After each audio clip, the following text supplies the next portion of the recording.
Welcome to building the bond between you and your dog through reward-based training, brought to you by Comfort Zone, a revolutionary pheromone product developed and recommended by veterinarians to help control unwanted pet behavior. Comfort Zone helps you maximize your relationship with your dog. Your trainer and host in this video is dog authority and trainer Andrea Arden. Andrea is a leading expert in dog training and is the author of 4 books: Dog-Friendly Dog Training, Train Your Dog the Lazy Way, The Little Book of Dog Tricks, and On the Road with Your Pet. Andrea has appeared on numerous broadcast shows, including 2020, The Today Show, Dateline NBC, and CNN. Hi, I'm Andrea Arden, and this is NEO. The goal of this training program is to help you learn how to teach your dog basic manners, as well as how to prevent and solve problem behaviors that may get out of control.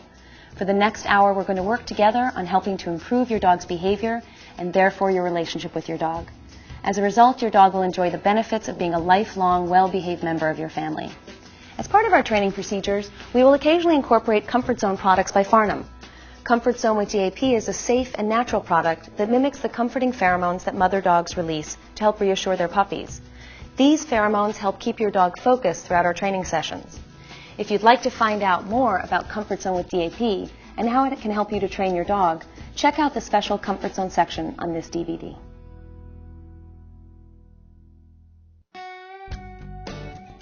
Now that we're all prepared, let's begin with house training. Usually everyone's top concern.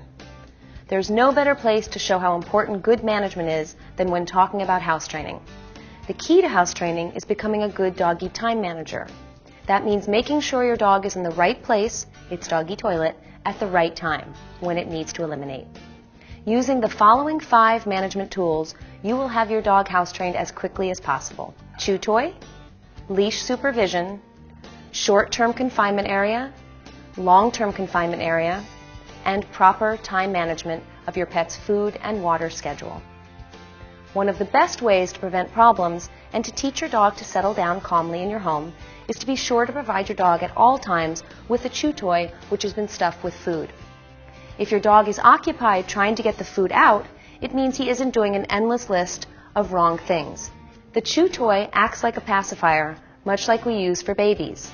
Ideally, you should plan on using part of your dog's meals as food to stuff in the toys. But you also want to use special treats to entice your dog to work hard to get at the food. This way your dog is kept busy and is burning off mental and physical energy hunting for his food. The second most important management tool for house training is leash supervision. At all times when you're home and want to spend time with your pup or new, not yet house-trained adult dog, he should be on a leash. The leash can be under your foot, tied to a stable object, or dragging freely, but only if you are actively playing with your dog. In any of these 3 ways, you are preventing your dog from roaming about and making mistakes, and teaching your dog to lie down calmly indoors. Keep in mind that, like most management tools, leash supervision is meant to be used just until your dog understands the rules of the house. At this point, he will enjoy the freedom to roam about as you wish. For those times when you are home but can't actively supervise your dog, you can confine him to his short-term confinement area. This is a kennel which is large enough for him to rest comfortably in.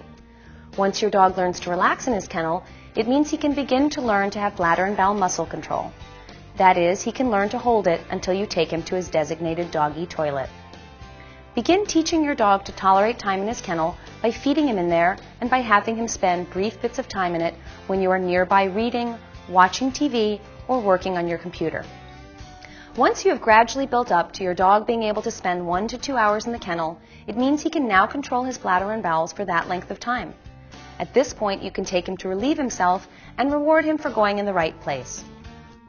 Until your dog has sufficient bladder and bowel muscle control to hold it in his kennel for 2 to 3 hours, you'll need to have a way to keep him from making mistakes in the home, but also a way to let him relieve himself if you don't have the time to take him for walks as frequently as he may need.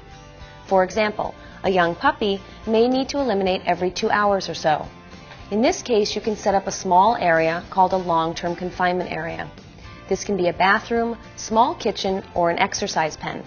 Start by covering the whole area with paper or wee-wee pads so your dog can't make mistakes on the floor underneath.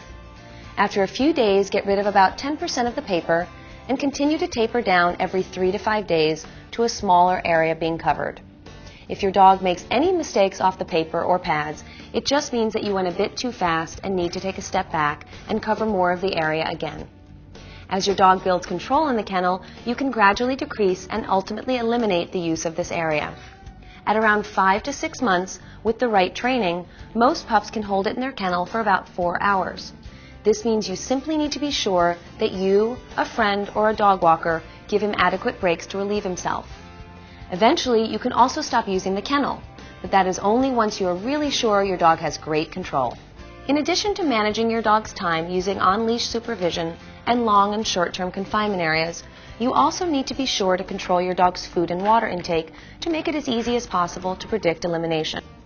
While each dog has a slightly different digestive system, as a general rule your dog will probably need to eliminate about 1 hour after eating. Most people feed 2 meals a day.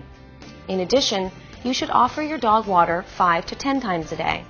Leave the water down for no more than 5 minutes each time so that you have a good idea of when your dog needs to go, about an hour after drinking. Although the management tools we discuss in this case were used specifically for house training, it's important to know the side benefits of these tools as well.